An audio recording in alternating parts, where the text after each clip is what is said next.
वहाँ? जी मैं केशव चौबे, पुरोहित ट्रस्ट से। इतनी रात गए, आपको यहाँ आश्रम में आने की क्या आवश्यकता आन पड़ी? मुझे राधिका जी को संदेश देना था कि उनके पिताजी अब खतरे से बाहर हैं। राधे राधे, सुनकर संतोष हुआ।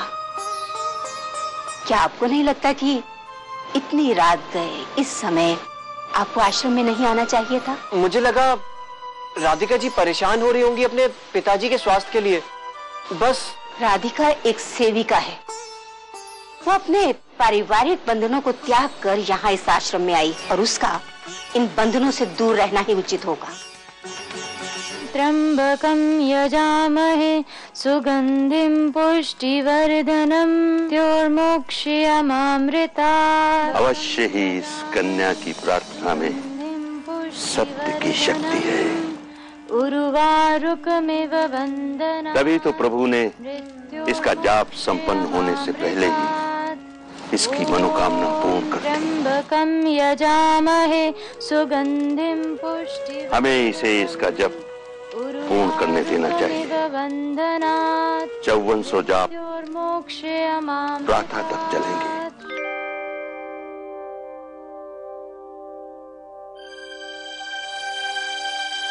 आप बहुत भाग्यशाली है शास्त्री जी, आपके घर वालों ने खूब प्रार्थना की होगी, तभी तो आपकी हालत इतनी सुधार में आई है। मैं एक डॉक्टर हूं, फिर भी इसे एक चमत्कार ही मानूंगा। विशाखा, राधिका का कुछ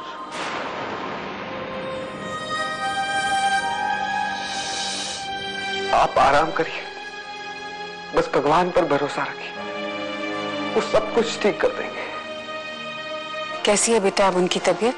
बहुत अच्छी है माँ, अब वो खतरे से बाहर हैं। चलो, भगवान का लाख लाख शुक्र है। छोटी बहू क्या सोचती होगी, हमने उससे बात भी नहीं की। लाओ उसे फोन दे दो। छोटी बहू तो माँ अभी घर गई है, रात भर वो हमारे साथ यही थी। कोई बात नहीं बेटा, अच्छा फोन रखती हूँ। जी माँ प्रणाम। हम कब तक झूठ बोलते रहेंगे देव? जब तक हम लोग यहाँ आए और हमारे घर वाले दिल्ली में, तब तक तो छुपाई जा सकती है। हेलो, तुम मुझे अवॉइड करने की कोशिश कर रहे हो? तुम्हें शर्म नहीं आती पूरब?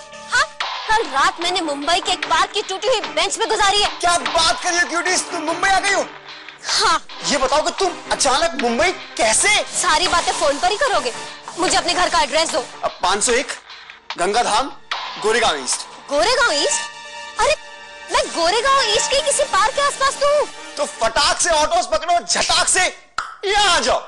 हाँ ठीक है, अच्छा मैं रखती हूँ, बाय। मैंने देवकी से कहा था, उसे अखंड सौभाग्यवती होने का आशीर्वाद मिला हुआ है, उसके सिवा आपको कुछ नहीं होगा।